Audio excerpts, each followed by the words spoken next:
Hello students, welcome to our channel. आज के इस वीडियो में मैं आप लोग को पढ़ाने वाला हूँ क्लास 11th इकोनॉमिक्स से चैप्टर नंबर 6। और आज का हमारा टॉपिक है meaning and characteristics of monopolistic competition. तो देखो, आपको थोड़ी मार्किंग स्कीम बता देता हूँ। तो ये वाला क्वेश्चन आपको कैरेक्टरिस्टिक्स ऑफ मोनोपोलिस्टिक मार्केट आपको देखने को मिलेगा 3 मार्क्स के अंदर।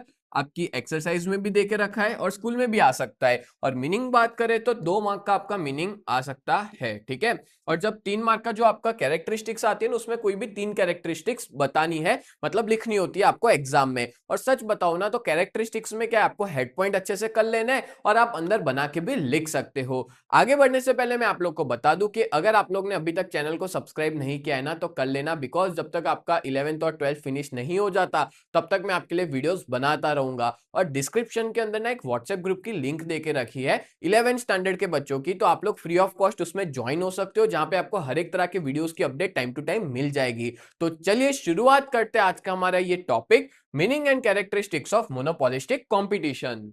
तो क्या देके रखा है मीनिंग ऑफ मोनोपोलिस्टिक कंपटीशन में? तो देखो, जो रियलिटी होती है ना, उसमें ना ही आपको परफेक्ट कॉम्पिटिटिव मार्केट देखने को मिलेगा, यानी कि परफेक्ट कंपटीशन देखने को मिलेगी, ना ही आपको प्योर मोनोपोली देखने को मिलेगी, ठीक है। बेसिकली इन दोनों का मिक्स फॉर्म देखने को मिलता है, ठीक है। और जो मेजर टाइप्स है मार्केट के, वो ऑब्जर्व किए जाते हैं मोनोपोलिस्टिक टाइप में। मतलब ज्यादातर मार्केट आपको मोनोपोलिस्टिक कंपटीशन के देखने को मिलेंगे। तो क्या होता है, इसका मीनिंग समझते हैं। तो प्रोफेसर चैम्बरलिन क्या कहते हैं कि परफेक्ट कंपटीशन और परफेक्ट मोनोपोली, जो दोनों ही एक जगह पे एग्जिस्ट करते हो, यानी कि coexist in a market, is known as monopolistic competition. कि एक ऐसा मार्केट जहां पे परफेक्ट मोनोपोली भी हो और परफेक्ट कंपटीशन दोनों साथ में एग्जिस्ट करते हो, उसको हम लोग मोनोपोलिस्टिक कंपटीशन कहते हैं। अब इस मार्केट के बारे में आप ज्यादा अच्छे से जान पाएंगे इसकी कैरेक्टरिस्टिक्स में, तो वीडियो को एंड तक जरूर देखना, जिससे आपको कैरेक्टरिस्टिक्स अच्छे से समझ में आ जाए। तो टोटल यहाँ पे 6 कैरेक्टरिस्टिक्स है और एग्जाम में आपको इसके हेड पॉइंट अच्छे से आने चाहिए, ठीक है।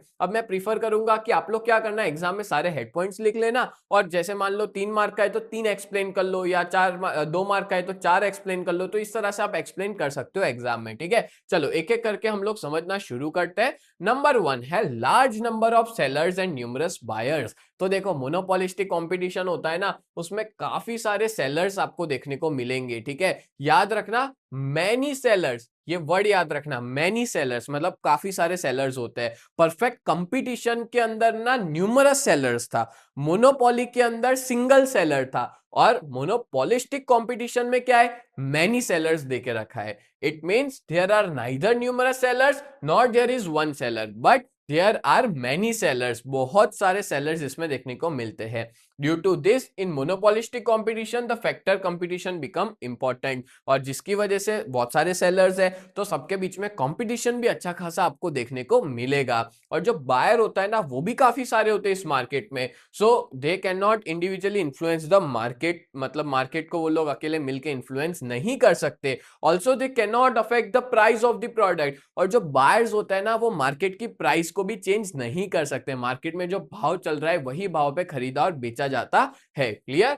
चलो नेक्स्ट है नंबर 2, प्रोडक्ट डिफरेंशिएशन। ये इस मार्केट की एक अलग डिस्टिंक्ट और यूनिक कैरेक्टरिस्टिक्स है। क्या है? Product differentiation. इसका मतलब क्या होता है? तो इस मार्केट में आपको जो प्रोडक्ट है ना, वो एक प्रोडक्ट से दूसरी प्रोडक्ट अलग तो होगी, बट बहुत माइनर डिफरेंस होगा, ठीक है। मतलब एक जैसी होती है, बट थोड़ा बहुत डिफरेंस होता है फॉर्म में, इसकी क्वालिटी में, नेचर में। अब आप लोग सोच रहे होंगे कि सर ने अभी तक एग्जाम्पल नहीं दिया, अब देता हूं एग्जाम्पल। तो जैसे आप लोग देखना, आप जब सोप लेने जाते हो, साबुन लेने जाते हो, ठीक है, नहाने का जो साबुन होता है वो, तो आप देखना कि सब कंपनी ऑलमोस्ट उनका जो इंग्रेडिएंट होता है ना, वो सेम होता है। बस करते क्या है, अपने साबुन की शेप चेंज कर देते हैं, पैकेजिंग चेंज कर देते हैं, ठीक है। जैसे लाइफ बॉय वाले वो अपनी पैकेजिंग अलग रखते हैं, अपना शेप अलग रखते हैं, डव वाले अलग रखते हैं, फिर ये डेटॉल वाले जो है वो अलग रखते हैं, संतूर वाले अलग रखते हैं। तो अलग अलग कंपनियां, अंदर इंग्रेडिएंट तो सेम है, खाली फ्रेग्रेंस चेंज करते हैं या तो फिर शेप वगैरह चेंज करते हैं, ठीक है।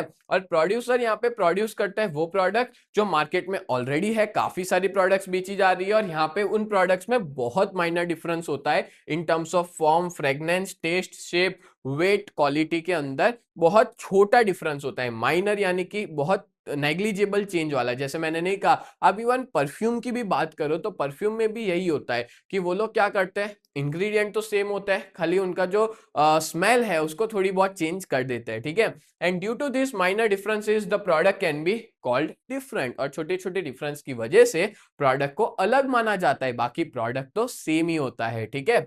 चलो आगे बढ़ते हैं। Next number 3, free entry and exit of firm.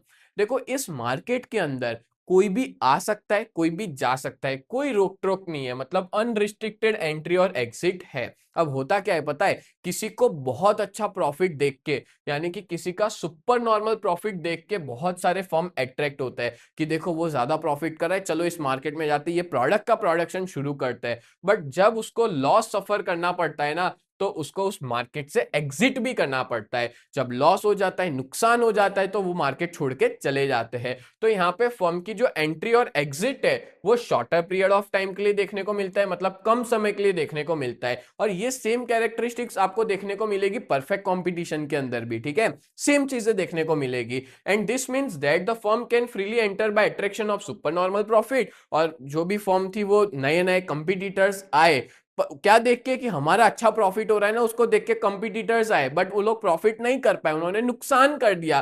तो नुकसान करने पे वो लोग मार्केट छोड़ के जा रहे हैं। अगर मान लो मैं नॉर्मल प्रॉफिट कर रहा होता तो यहाँ पे एंट्री और एग्जिट जो है वो कम हो जाता और स्टॉप हो जाता, बट यहाँ मैं सुपर नॉर्मल प्रॉफिट कर रहा था तो उसको देख के काफी लोग अट्रैक्ट होके आते हैं। बोलो क्लियर हो गया? तो free entry and exit of the firm. Next है नंबर 4, सेलिंग कॉस्ट। बेसिकली ये मार्केट के अंदर जो कोई भी चीज को बेचने के लिए खर्चा किया जाए ना, उसको कहा जाता है सेलिंग कॉस्ट। ये 1 मार्क के अंदर भी एग्जाम में पूछा जा सकता है कि बताओ सेलिंग कॉस्ट होता क्या है, व्हाट इज सेलिंग कॉस्ट, ठीक है। तो याद रखना, the expense done for the selling of product is called selling cost. जो भी खर्चा हमारा कोई प्रोडक्ट को बेचने के लिए किया जाए उसको सेलिंग कॉस्ट कहते हैं। एंड जो सेलिंग कॉस्ट होती है ना, उसमें क्या क्या इंक्लूड होता है, पैकेजिंग हो गया, या तो फिर प्रोडक्ट को अट्रैक्टिव बनाने का तरीका, सेल्स टैक्स हो गया, ट्रांसपोर्टेशन हो गया, या कोई भी खर्चा होलसेल और रिटेलर ट्रेडर्स के पीछे कर रहे हैं, या शोरूम का खर्चा, क्योंकि देखो शोरूम मेंटेन कर रहा है, कस्टमर आएगा, चीजें बिकेगी, ठीक है। फिर या तो specific amount expended for sales, या तो कोई प्राइस दे रहे हैं, गिफ्ट दे रहे हैं, और सबसे इंपॉर्टेंट चीज एडवर्टाइजमेंट कॉस्ट। एडवर्टाइजमेंट कॉस्ट भी सेलिंग कॉस्ट का ही पार्ट माना जाता है। And the selling cost does not include the production expense. हाँ, ये चीज याद रखना, जो प्रोडक्शन कर रहे हैं, प्रोडक्शन बनाने मतलब कोई भी गुड्स को बनाने का जो खर्चा होता है ना, वो इसमें इन्वॉल्व नहीं होता। इसमें वही चीज इन्वॉल्व होती है जो बेचने के लिए किया जाए, बेचने के लिए जो खर्चा किया जाए ना, वही सेलिंग कॉस्ट में होता है। तो ये किसकी टिपिकल कैरेक्टरिस्टिक्स है, सेलिंग कॉस्ट, मोनोपोलिस्टिक मार्केट की। चलो नेक्स्ट देखते हैं number 5, competition other than price. यहाँ पे ना बहुत बढ़िया एग्जांपल मैं आपको देने वाला हूँ, आप लोग इसके बारे में नेट पे भी सर्च कर सकते हो, ठीक है। चलो, कंपटीशन अदर देन प्राइस में क्या दिया है, तो जो मोनोपोलिस्टिक मार्केट होता है ना, उसमें कंपटीशन प्राइस की तो होती है, बट उसके अलावा और भी चीजों की कंपटीशन की जाती है, ठीक है। प्राइस में तो करते ही है, जिससे कि एग्जांपल दे, the seller keep the price fixed, try to attract the customer by advertisement. जो सेलर है उन्होंने प्राइस तो अपनी फिक्स रखी है, बट वो किसके पीछे खर्चा कर रहे हैं, एडवर्टाइजमेंट के पीछे, कि कस्टमर अट्रैक्ट हो आए, और compete by modifying the quality, और क्वालिटी को मॉडिफाई करते हैं, थोड़ा बहुत चेंज करते हैं और कस्टमर को बेचते हैं। और seller tries to attract the consumer and compete on the basis of factor other than price. अब पता है एडवर्टाइजमेंट में ये लोग कंपटीशन करते हैं। जैसे आपको एक एग्जांपल देता हूं, अब क्या था कि ऑडी वाले ने अपना ऑडी A4 करके एक मॉडल लॉन्च किया था। मैं यहाँ पे लिख लेता हूँ, एक बहुत बढ़िया एग्जांपल है, शायद आपने इसके बारे में सुना भी होगा, देखा होगा। और उसने बढ़िया सा ऑडी A4 मॉडल लॉन्च किया, और वो उसने अपने बिल बोर्ड पे, सोचो, ओपन चैलेंज दिया किसको, BMW को। क्या लिखता है ऑडी वाला, योर मूव कॉमा BMW। अब सीधी सी बात है, BMW वाले को वो चैलेंज कर रहा है, BMW वाला चुप थोड़ी बैठेगा। तो BMW वाले ने अपनी M3 करके कोई कार थी, उसका फोटो डाला और लिखा चेकमेट, ठीक है, मतलब मैं जीत गया, ठीक है। फिर ऑडी वाले ने वापस अपनी कोई बढ़िया सी स्पोर्ट्स कार की फोटो डाली और लिखता है ऑडी वाला, योर पॉन मतलब अब तुम्हारा जो पीदा है वो हमारे राजा से मैच कर ही नहीं सकता, ठीक है, your pawn is no match for our king, ठीक है। तो ऑडी वाला ऐसा अपने बिल बोर्ड पे फोटो रखता है और अब सीधी सी बात है बीएमडब्ल्यू काफी बड़ी कंपनी है, उसको गुस्सा आती है तो क्या करता है, सीधा एक बड़ा सा बलून जैसा होता है ना वो लिख लेता है, उसकी F1 की कार है उसकी फोटो डालता है और लिखता है गेम ओवर, ठीक है। उससे तेज कार और कोई है ही नहीं, F1 की सीधी सी बात है तेज कार होती है। तो आप देख रहे हो यहाँ पे ना कंपटीशन हो रही है, किसकी कंपटीशन हो रही है, ऑडी और बीएमडब्ल्यू के गाड़ियों की उनके बिलबोर्ड की कंपटीशन। प्राइस में तो होता ही है पर प्राइस के अलावा एडवर्टाइजमेंट भी कंपटीशन कर रहे हैं। ऐसा मैंने और भी एक ऐड देखी थी, मेरे को याद आ रहा है कोको कोला और पेप्सी की देखी थी। एक बच्चा होता है, आपको पता होगा जापान के अंदर ना वेंडिंग मशीन होता है, शायद डोरेमोन वगैरह में देखा हो कि उसमें सिक्का डालते हैं, बटन दबाते हैं, प्रोडक्ट बाहर आती है, जैसे जूस का कैन है वो बाहर आता है, ठीक है। एक बच्चा होता है वो जाता है और वो अपना एक सिक्का डालता है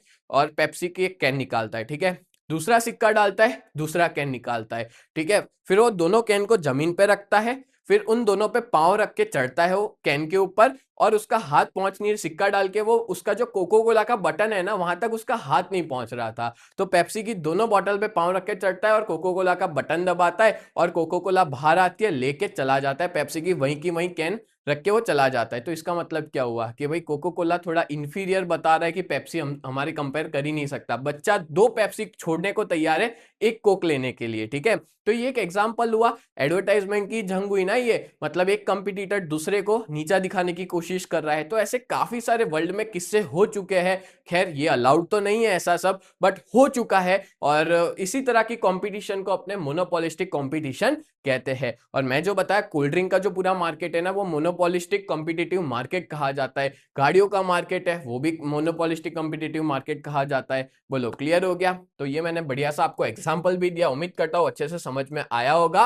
और लास्ट है पॉइंट अपना number 6, imperfect knowledge regarding the market. पता है आपको यहाँ पे जो बायर और सेलर होता है ना उनको कंप्लीट नॉलेज नहीं होता मार्केट के रिलेटेड, मार्केट में क्या चल रहा है उसके बारे में कंप्लीट चीजें नहीं पता होती and they are not aware identical and substitute product. Even मैं बायर की बात करूं तो बायर को भी इतना पता नहीं होता कि उसकी आइडेंटिकल और सब्स्टिट्यूट प्रोडक्ट्स और कौन सी अवेलेबल है, क्योंकि मार्केट में काफी सारे सेलर है अलग अलग प्रोडक्ट्स को बेच रहे हैं।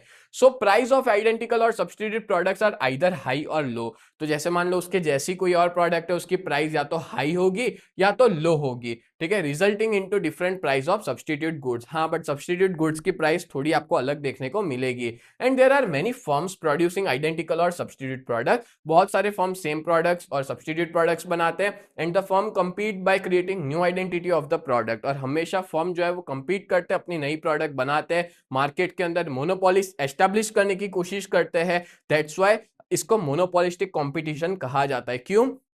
क्योंकि यहाँ पे जो सेलर होता है ना वो चाहता है कि मार्केट में मेरे जैसा गुड्स और कोई ना बेच पाए, और कंपटीशन भी करता है और अपना एक यूनिक गुड्स लेके भी आता है। जैसे आपको एग्जांपल दे आईफोन वाला हर बार जो भी लॉन्च करता है, आईफोन 16 17 जो भी लॉन्च कर रहा है, ठीक है, एक यूनिक उसकी कैरेक्टर, इसके जैसा पूरी दुनिया में और कोई फोन नहीं है, फिर वापस कोई ऐसी की ऐसी टेक्नोलॉजी लेके आ जाता है। तो कंपटीशन चलती रहती है, पर ये याद रखना कि इस मार्केट के बारे में ना एकदम इनपरफेक्ट नॉलेज होता है, सबको सब कुछ नहीं पता होता। जैसे मान लो मेरे को कोई कार खरीदनी है, मोबाइल फोन खरीदना है, जो भी खरीदना है, तो मेरे को उसके बारे में पहले नॉलेज लेना पड़ेगा कि वो है क्या, क्या प्राइस चल रही है, कितने मेरे पास ऑप्शंस है, कौन सी कंपनी के ऑप्शंस मेरे पास अवेलेबल है। तो दैट्स व्हाई इस मार्केट को मोनोपोलिस्टिक कंपटीशन कहा जाता है। मोनोपोली जैसी सिचुएशन भी है और कंपटीशन भी हो रही है सारे फर्म के बीच में। बोलो क्लियर हो गया? तो आज के इस वीडियो में मैंने आपको डिटेल में एक्सप्लेन किया कि मोनोपोलिस्टिक कंपटीशन क्या होता है और उसकी कैरेक्टरिस्टिक्स पढ़ी। तो उम्मीद करता हूं ये पूरा वीडियो आपको बहुत अच्छे से समझ में आया होगा।